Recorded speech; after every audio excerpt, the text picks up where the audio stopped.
Hello, today we will be looking at a movie called Hunger. Hunger is a 2008 historical drama film about the 1981 Irish hunger strike. According to history, the 1981 Irish hunger strike was the culmination of a 5-year protest during the Troubles by Irish Republican prisoners in Northern Ireland. The protest began as the blanket protest in 1976, when the British government withdrew special category status, prisoner of war rather than criminal status, for convicted paramilitary prisoners. In 1978, the dispute escalated into the dirty protest, where prisoners refused to leave their cells to wash and covered the walls of their cells with excrement.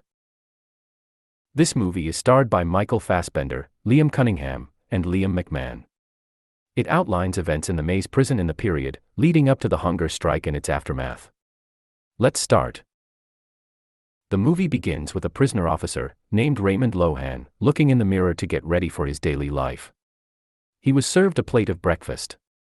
Then went outside to go to work. Before that, he looks outside only to find that the streets are empty. He also had checked his car for bombs. His wife looked worried by the window while he drove off. He arrived at his workplace, the Maze prison, and went straight into the changing room. He left his belongings in his locker, then went for a smoke outside. He appears to look depressed for unknown reasons. Then goes back inside to eat alone, while alienating himself with the others. In the next scene, Davy Gillen, a man, is being transported inside the prison. He said that he doesn't want to wear prison uniform, and wants to opt wearing his own clothes instead. But, he is seen unsuccessful, and had taken off his clothes. He was given new clothes and had escorted inside the prison. He finds that the condition of his cell is abhorrent, with smeared excrement on the wall and a Bible and rosary beads on the floor. This is because the prisoners were protesting called the No Wash protest. This protest, according to history, was a 5-year protest that took place in Maze prison. Inside the cell, there is a man sitting, which is his new cellmate. They get to know each other. The man is known as Gary Campbell. The officer is then seen updating the prisoner information on the door, in which we can see that Gary got 12 years in prison, while Gillen got only 6 years. They were seen building something on the door, and had poured urine on the floor, so that it comes outside instead of inside. This was followed by every prisoner too. Then, both tried to smuggle something inside their bodies. Davy had put something inside his mouth, while Gary inside his rectum. They were then escorted out to meet with their loved ones, during visitation hours. Davy shared a kiss with his girl only to transfer something. While Jerry's girlfriend had pulled something out of his womanhood to give him, and he hides it in his pants, he also had pulled something from inside the baby, and hides it in his mouth. Back in his cell, he unboxes what is looked to be a radio. He put it on the window for better reception. A while later, a man, named Bobby Sands, was taken by the officers to get cleaned. He tried to resist but was brutally beaten up to the point of being unconscious. They forcibly and violently removed the prisoners from their cells, and beat them before pinning them down, to cut their long hair and beards grown as part of the No Wash protest. After that, Raymond is seen dipping his hand in sink water, and goes for a smoke. Then their cells, Davy and Gary, was cleaned. Bobby's parent comes to visit him. They express their concern for him, while the prisoners, as usual, smuggle stuff from outside. After this, a pastor gave the prisoners a sermon, but no one seems to be paying attention to him. Here, we see a scene where the prisoners and Bobby was given a fresh set of clothes. After a moment, they started to tear up their new clothes, and started wrecking their new cells, because their cells were replaced by a clean environment. They hated this, as they had failed their No Wash protest. The officer also had updated new prisoners' info on the door, thus finishing their new cells. Next, a group of riot police have arrived at the prison. They lined up near the cells. Shortly after, Gary and Davy were beaten up by them. They performed a strip search on all the prisoners, even checking their body cavities, to demonstrate to the prisoners due to recent smuggling activity. They had probed their prisoners' rectum and mouth, by using a pair of latex gloves. Here we see one police is crying at another room, while the rest of the police beating up the prisoner. Bobby also got beaten and is slowly lying on the floor while bleeding. The next scene, Raymond went to visit his mother, who was in a catatonic state at the retirement home, and had brought him flowers.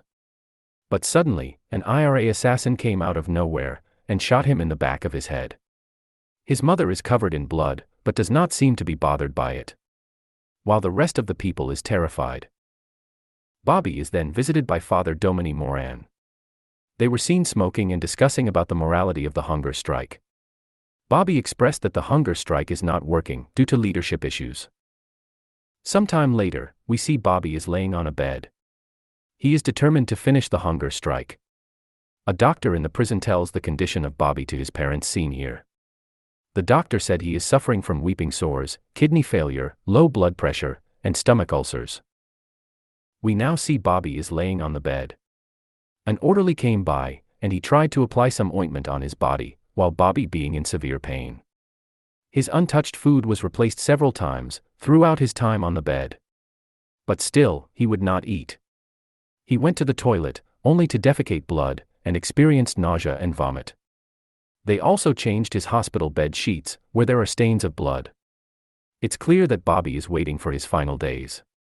Someone is talking to him beside the bed, but he cannot hear anything and ignores him.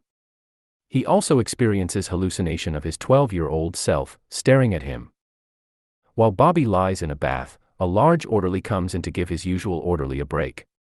The orderly sits next to the tub and shows Bobby his knuckles, which are tattooed with the letters UDA. Bobby tries to stand on his own and eventually does so with all his strength, staring defiantly at the UDA orderly but crumples to the floor with no strength left to stand. The orderly carries him to his room. Bobby's parents finally come to visit him for his final days. As Bobby was lying on the bed, dying slowly, his mother gave him a kiss. It appears this is heartbreaking for her, to see her son in this state. A flashback starts, with Bobby sitting on the bus as his 12-year-old self.